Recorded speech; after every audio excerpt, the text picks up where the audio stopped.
Do you know what I never realised was the biggest scam until today? And I know loads of people have said it, but I've never really believed it because I've been fortunate enough to not have to pay the extremes for it.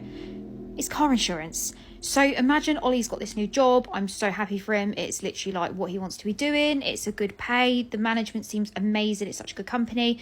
And he starts later this week. And one of the conditions was you've got to have a truck. Like, you need to have a truck for your job because it's on the HS2. It's got to do all of that. Engineer. Basil, stop licking your bollocks. Stop it. So Ollie went and bought this truck before we went on holiday. Not really my type of truck, I won't lie. It's not my type of truck. But it does the job. So he went and got it. And before he went and got it, he'd done like an estimation quote, like on one of those compare the market, Meerkat, whatever you want to call websites. And it was coming up at £200 a month. So he was like, do you know what? Yeah, that's fine. I can work with that. So he went and bought this truck. Obviously, it's on finance. And he got it. We went on holiday. And I was like, right, when you get back, you actually need to get it insured. So we rang Admiral today, who is what our home insurance is with, my car insurance is with. Like, that's who we're with because they've been really, really good to me. Like, my car insurance hasn't really ever been that much. But then I've got like 7 years, no claims. So we spoke to this really lovely lady on the phone. She was Welsh. I can't remember her name was Carly or Kelly because of her accent. I'm not too sure. I didn't really get it, but she was amazing. She was lovely. And so we gave her all the details and she was like, oh. So I'm sat there thinking, oh, she's not in her third trimester of pregnancy. Why is she breathing that heavy? And she was like, well, what do you think it is? And so we were like, oh, well, by the sounds of it, I'm guessing it's quite a lot. So maybe like 400, 800 Great British pounds a month. I would understand if I have sent Ollie out to go and get a Range Rover Sport, top spec, coming home without a ghost immobiliser, with tinted windows, and it has fucking Kylie Minogue in the back. I would expect £800 a month for that, not for a battered old Ford Ranger. So when she said that, I literally squealed. Like, I screamed. I was like, oh, oh. And I was like, Ollie, we can't afford this. Like, we can't afford an extra £800 a month. That's a mortgage payment. We can't afford it. So bless her. Like, even she was like, I am so kind of ashamed and I'm so upset that I had to tell you that because it's not right. Like, it shouldn't be like that. And obviously she explained it was about cost of living, this, that and the other, because Ollie's had his licence less than a year and obviously it's a big boy car. £800 a month.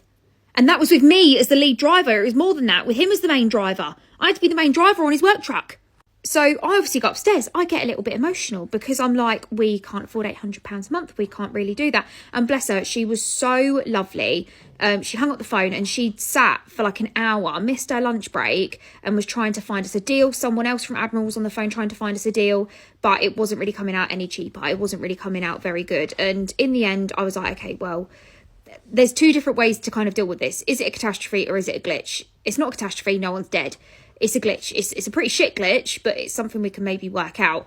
And she just got really emotional. I mean, I was emotional already. I've been an emotional wreck the last few days, but she was so emotional. And then she hung up the phone. And then she rang me back about an hour later and was like, oh, I just wanted to ring you back because I can't keep apologising enough. I'm so sorry. Like, it shouldn't be like this.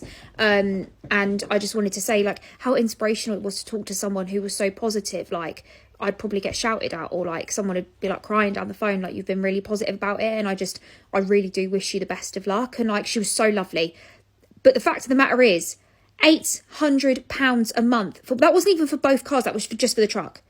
That's obscene. That's ridiculous. And they found out a stipulation with the DVLA. So Ollie's had his licence for 11 months. It was like July last year, so 11 months. And she was like, oh, like, the licence isn't matching up. And we were like, well, it's the only licence he's got. And it turns out, for some reason, on the DVLA records, it says that Ollie's had a full UK driving licence for 2.5 years, which obviously isn't true. But because of that, it's caused, like, an issue, and that's also what's making the insurance go up.